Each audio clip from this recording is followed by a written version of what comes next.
کہ مدرسہ آباد رہے. اتنا یاد رکھنا پیارے مسلمانوں، اپنے لیے مانگنا ذلت ہے اور مدرسے کے لیے مانگنا باعث عزت ہے. واہ واہ واہ واہ، زندہ باد زندہ باد، سبحان اللہ سبحان اللہ. یہ مدرسے دین کا ستون ہے. جس دن یہ مدرسے بند ہو گئے کوئی نماز پڑھانے والا نہیں ملے گا. جس دن یہ مدرسے بند ہو گئے تو بچے کی کان میں اذان پڑھنے والا نصیب نہیں ہوگا. جس دن یہ مدرسے بند ہو گئے اس دن تمہیں مصلی کے لیے امام تک نہیں ملے گا.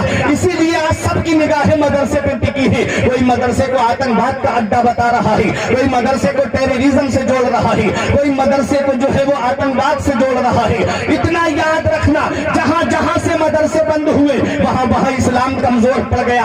اسپین و غرناطہ کی سرزمین پر 700 سال مسلمانوں نے حکومت کی. جب فردینند کا قبضہ ہوا، جب مدرسے بند کرائے گئے، جب خانقاہیں بند کرائی گئیں، جب مسجدیں بند کرائی گئیں، تاریخ بتاتی ہے کچھ سالوں تک وہاں پر کوئی اللہ کا نام لینے والا تک نہیں تھا.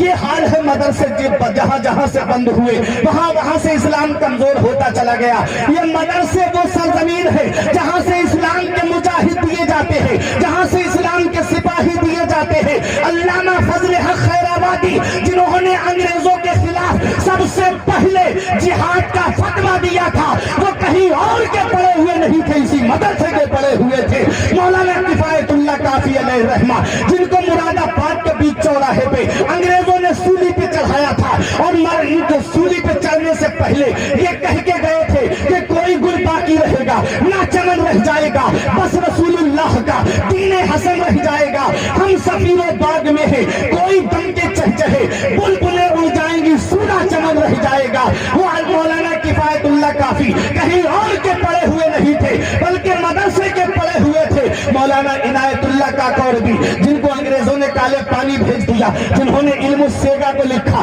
جو علم صرف کی کتاب ہے، وہ کہیں اور کے پڑے ہوئے نہیں تھے بلکہ اسی مدرسے کے پڑے ہوئے تھے. اتنا یاد رکھنا، حسن کی سرزمین پر قرب و جوار سے آنے والوں، یہ مدرسے وہ ہے جہاں تمہارے ایمان کی حفاظت ہوتی ہے اور ایمان کی حفاظت کرنے والے سپاہی تم کو عطا کیے جاتے ہیں.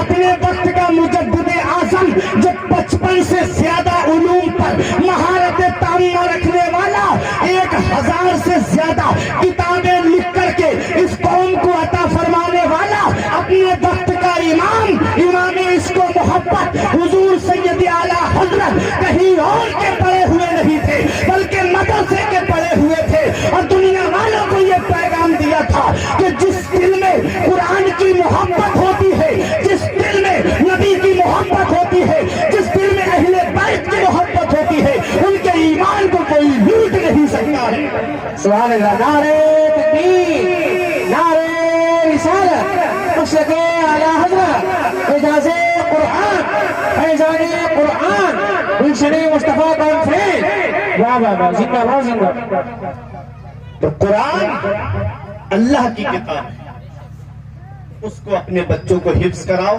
قرآن پڑھواؤ. میرے آقا فرماتے ہیں من قرأ القرآن وعمل بما فیہ یلبس والداہ تاج یوم القیامت ضوءہ احسن کضوء الشمس.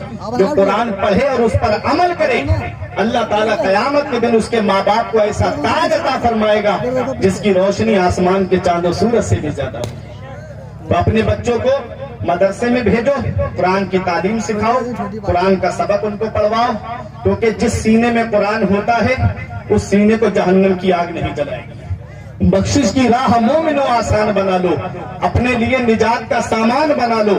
دنیا کی کتابوں پہ نظر بعد میں رکھنا، بچوں کو پہلے حافظ قرآن بنا لو.